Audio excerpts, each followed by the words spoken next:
Hello, friends. Welcome to the pod, a place to discuss all aspects of policy related to Ukraine. In so many ways, Ukraine sits at a crossroads of modern history where East meets West and freedom meets totalitarianism. Thank you for joining us today in these turbulent times, historic times, with so much happening in the news related to Ukraine, Europe, and the world. As always, I hope to bring more light than heat. So we want to dig in much more this episode. We have a wonderful guest today. I'm joined by Ambassador Sam Brownback, and I do want to tell you a little bit about him first. He was elected to the U.S. Senate in 1996. He was a leading advocate for freedom of religious liberty around the globe. Sam worked actively on the issue in multiple countries and was a key sponsor of the International Religious Freedom Act of 1998. Sam honored his term limits pledge and ran for governor of Kansas in 2010. He became the 46th governor of the Sunflower State in 2011 and served there until being nominated by President Trump to be the ambassador at large for international religious freedom in 2017. He resigned as governor and moved into that post and worked there until January of 2021. He currently serves as co-chair of the International Religious Freedom Summit and chairman of the National Committee for Religious Freedom. Welcome, Ambassador Brownback. Well, a pleasure to join you, Gary. Thanks for having me on your podcast. Yes, we are so excited to have you because you are knowledgeable about so many things. We definitely want to dig into the religious freedom angle. But first, I would be negligent if we didn't really start with the breaking news. At recording today, we just saw that Secretary of State Rubio and National Security Advisor Mike Walls were in Saudi Arabia meeting with the Ukrainian team of negotiators. They came to agreement on Ukraine doing a 30-day ceasefire. This is a deal that would then be thrown over to the Russians to have to react to, and the Putin regime's going to have to respond as Trump continues to seek peace. So what's your reaction to this as it unfolds before our eyes? Well, it's positive. My hope and my prayer is for a just settlement for Ukraine. They didn't attack in this. The Russians attacked. They're the ones that have been the aggressor in this. Putin seeks to create this Russia world that includes kind of the region that the Soviet Union used to be around, and probably more, but at least that. And we have to stand up to them. They have to be stood up to, and the Ukrainians did. And we've backed them, and the Europeans have backed them. But it's been a huge loss of life. And my hope is that this sort of ceasefire and all the machinations publicly and privately that have been taking place recently will mature into a durable, just settlement for the Ukrainians. When we go back even a couple weeks before, we think of this really disastrous Oval Office meeting between President Zelensky and Trump. And we now see some positive signs since then. But do you think that was because President Zelensky wasn't in those negotiations? Do we need to maybe have him removed and a step back just because of all the baggage that's there in order to get to a peace in these negotiations? I don't think so. And President Trump is a real deal maker, and he's done a lot of deals in a lifetime, and he's done a lot of big deals in a lifetime. And I presume he looks at this as somewhat the same way. You always want the other team to kind of not know what your bottom line is, to be scared of you a little bit, that things could get worse than if you don't take the deal. That needs to be true of both the Russians and the Ukrainians in this to get somewhere. I just, at the end of that negotiation, you want to get to something that's just and durable in this situation. You don't want to see a Europe on fire. And it would be great if we could see the Russia, China, Iran axis weaken some going through this process instead of strengthen. I think that's got to be on everybody's mind, is not just the Russia-Ukraine deal, but how it plays into Russia-China and their axis that's going on, that's that is for us an existential threat for us. That's one that we look at and go, this is a no-go thing. We have got to head this off, not just China towards Taiwan, but it's China towards the world. And we're seeing them probe a lot more in places like Nicaragua, Burma. That's the big one we've got to head off.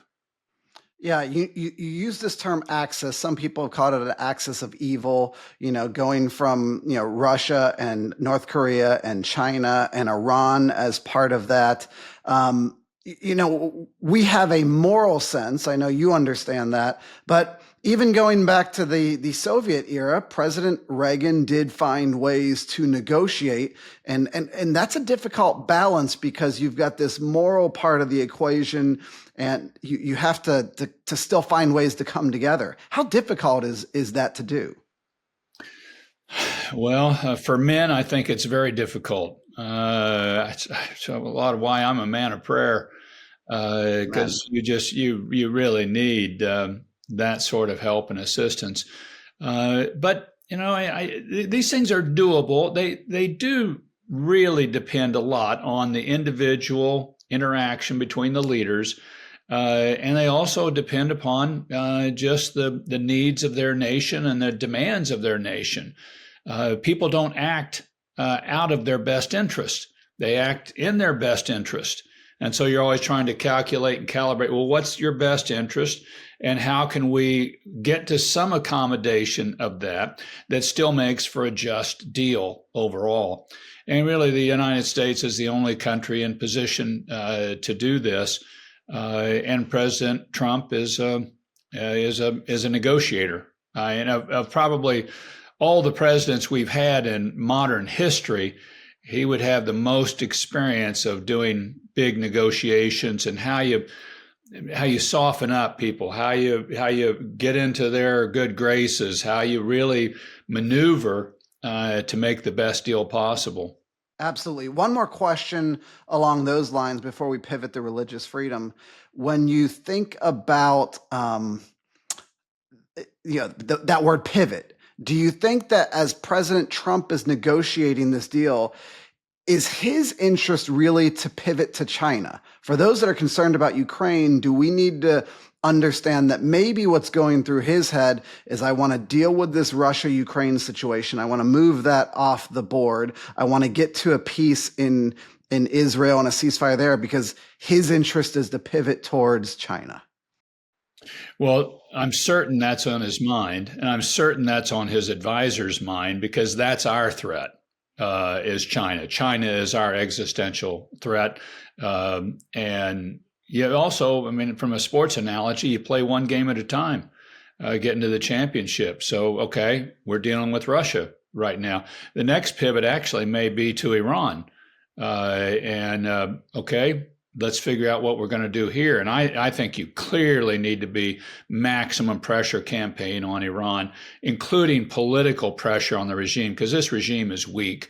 They do not have domestic support. And I think public support outside, like from the United States for the Iranian dissidents within, could be a substantial issue, like what we did for solidarity against the Polish communist regime. So I wouldn't doubt that actually the next step looks to the Middle East instead of Russia and Ukraine. But it's got to be dealt with. The Ukrainians have inspired the world outside of the totalitarian world by their fight, their moxie, their determination. And they have earned their great status as a nation, and a nation that should be defended by all freedom-loving people around the world. It's one other piece that I think that President Trump's got to keep in mind, and that's to get Europe to defend itself. They have not paid their share of the defense budget, and they've depended upon us, and that makes NATO weaker when it's us and not us and them.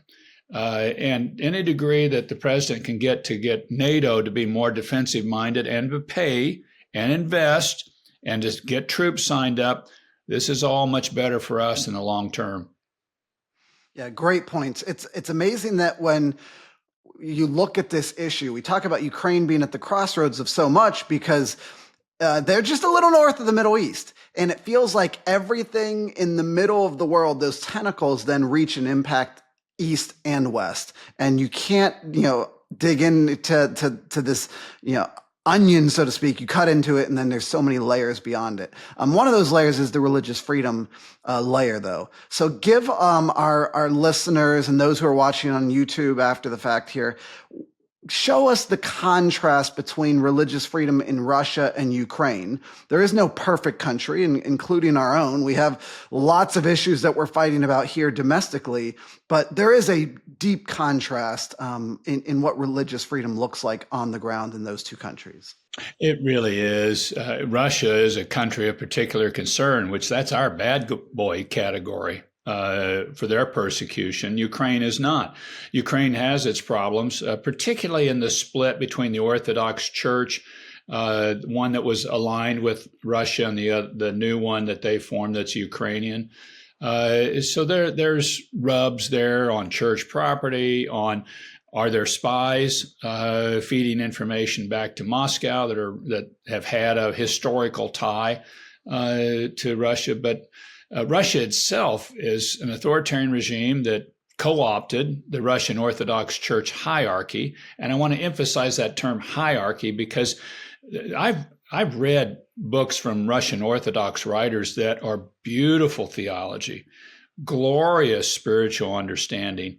And the actual practitioners, I have no doubt to believe that a number of them are very strong people of faith and following Christ. But that hierarchy has been so tied into the state and funded a lot by the state, the Russian state, that it can get not free to do what it should do as a church. And that's not, unfortunately, unusual in some Orthodox communities. And then they persecute anybody else. So evangelicals in Russia get persecuted. Jehovah's Witnesses they get thrown in jail. So you see what happens when kind of a faith gets co-opted, but then everybody else gets persecuted on it. Then it's religious persecution. You're not free to move within the faith community or practice as you'd see fit. And a totally different view and operation of religious freedom in Russia versus Ukraine.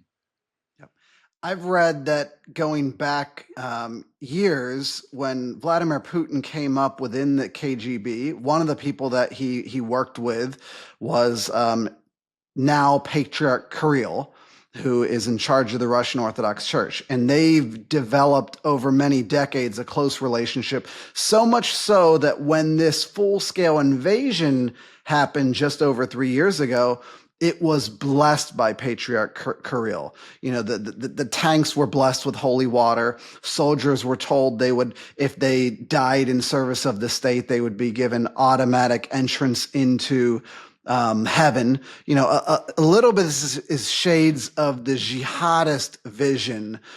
So that intermingling of religion with Ruski Mir, or the Russian Empire, is very problematic. Wouldn't you agree? Oh, completely. And we've seen this play, we've experienced this play as humanity many times in our history. This does not go well for either the state or the church.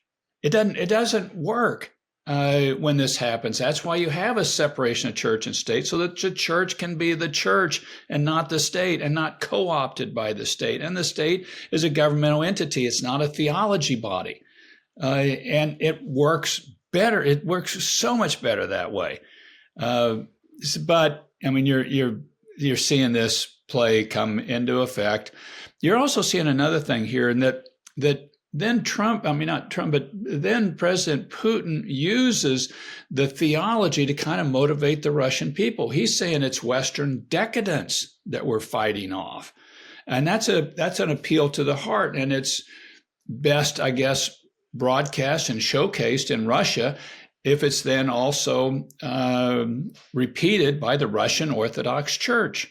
So you got the official church body in the state repeating that, the decadence of the West is what we're fighting against. And the Ukraine, now they also said that it was the Nazis that were in the Ukraine. And I just don't think that even passes the laugh test when you got Zelensky being a Jew himself is supposed to be a Nazi. I don't think so. I don't think that one works. But you get this interplay of ideologies that then are used to motivate your country. You got to convince a country to go to war. You got to convince a country to move to peace. I mean, each of these are things that you've got to work with your body of people, and you can really see it being, unfortunately, I think, manipulated a great deal in Russia. Right. Ambassador Sam Brownback, tell me a little bit more about this concept where you noted Russia is a state of particular concern. Help our listeners and viewers understand where that comes from, the reports that you have done over the years working on this issue.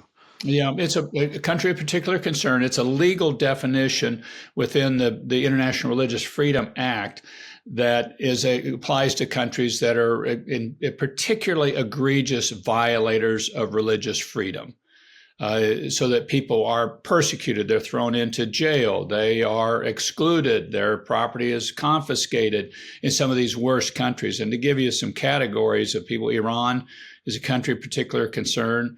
Saudi Arabia is because of how they treat non-Sunni Muslims.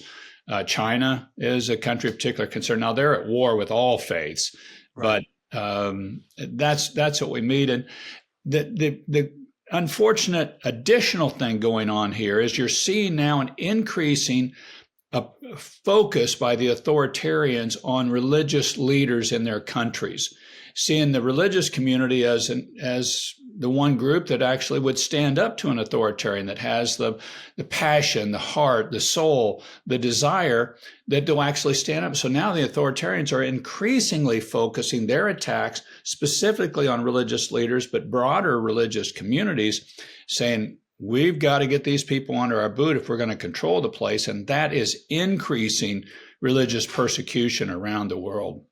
Right. Now, I don't want to put you in the spot to speak on behalf of the current commission, but what is the status of your old role? Now that President Trump is back, does he nominate someone new as a chairman? When does that happen? Where does that stand? He hasn't nominated an ambassador yet. He will. It's a statutory position. It was created by Congress 25 years ago. And so they'll put somebody in it, but I don't know of who they're going to. I know several people interested in the job would like to do that. And I do know this administration is going to emphasize religious freedom in a great degree. The president feels like the space for religion needs to be opened up, that it's a very good thing for the nation, and it is, and it's a good thing for the world to have religious freedom, and it is, and it's one of the original UN charters of human rights. And then I think also his team around him is seeing this attack by authoritarians on religion and religious leaders in particular as a key sign that, okay, they're seeing this as a threat, and we need to back up and support these people of faith around the world, whatever faith they're in. Yeah, absolutely. I think you're exactly right. I think the Trump administration does get the importance of this, especially Vice President J.D. Vance. I was at the International Religious Freedom Summit and heard him speak to that effect. I wrote about that in an op-ed in the Washington Times last month, where I challenged the idea that as we go into these negotiations, we want to include religious freedom as one of those issues of concern.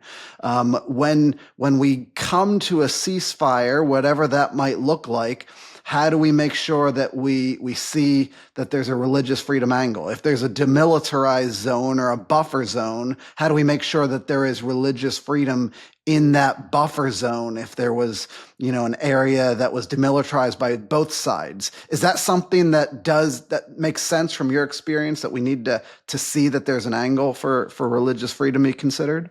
Yeah, absolutely. And remember, religious freedom, and you're starting to see it more show up in the discussions and in the data. It's a cornerstone human right.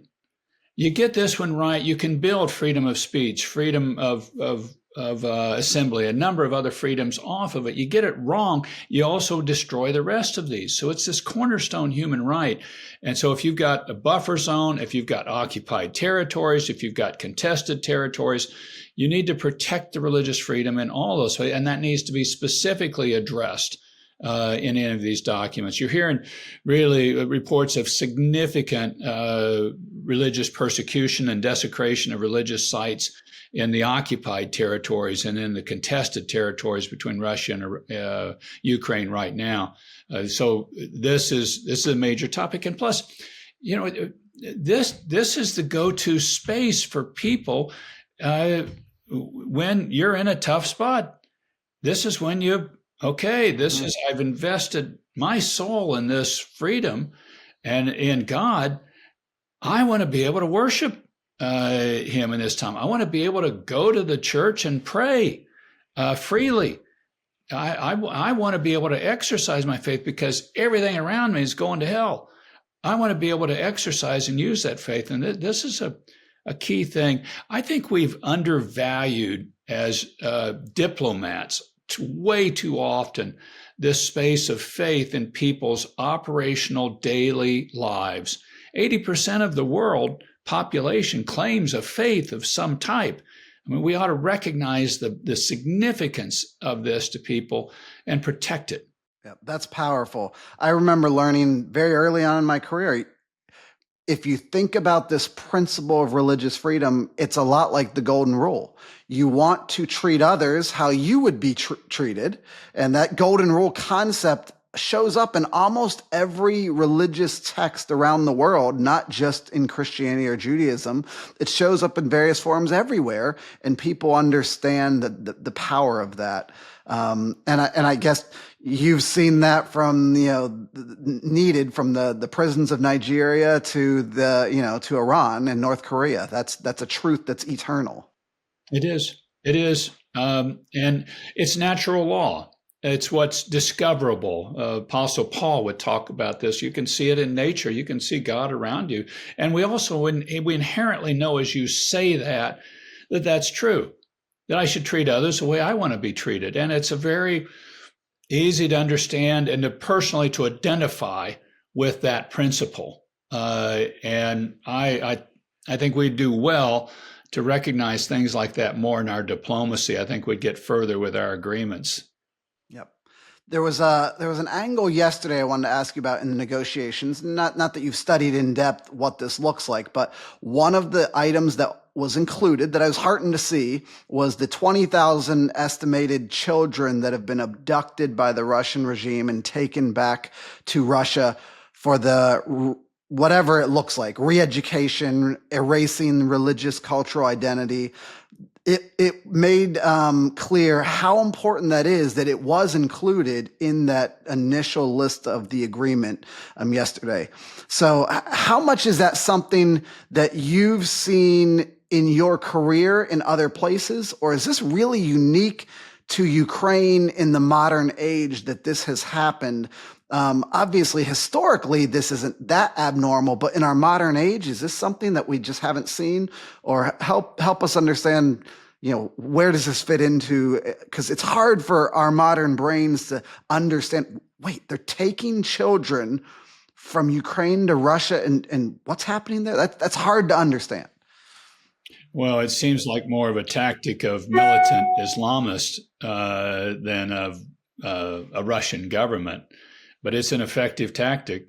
I mean, your people want their children back, and they will. That is a big anger point if they take your children, and it becomes a big negotiating chip then as well, particularly the quantity that you're talking about. I mean, this sounds like and is operating more like something Hamas or Hezbollah would do than the Russian government. But you're seeing it, and it is an effective tactic. And it's why it's something that's actually in the agreement, because it would just be an inflaming thing to the people of Ukraine that they've taken our children. You would do anything to get those children back. And that's, I presume, part of the tactic of Russia is they know that, and they said, okay, then this is what we're going to do.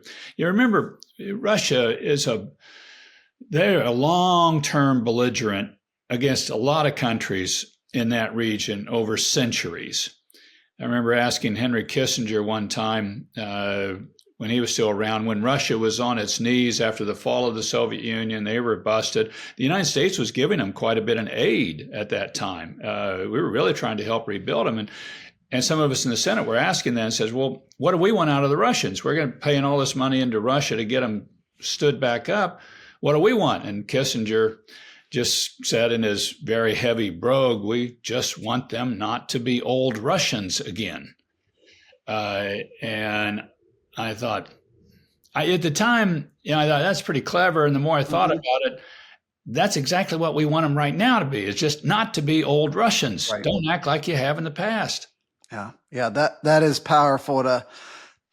That word of wisdom at the time, I reacted the same way. I was like, well, that doesn't seem that smart. But no, he cut to the heart of the matter. He knew right away, what we're trying to do. Now, back to the agreement. We saw that now U.S. aid has been turned back on in terms of a military sense after the agreement.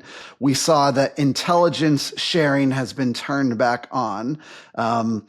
My hope is that the Ukrainian people see that the U.S. is driving a hard bargain, but still on their side.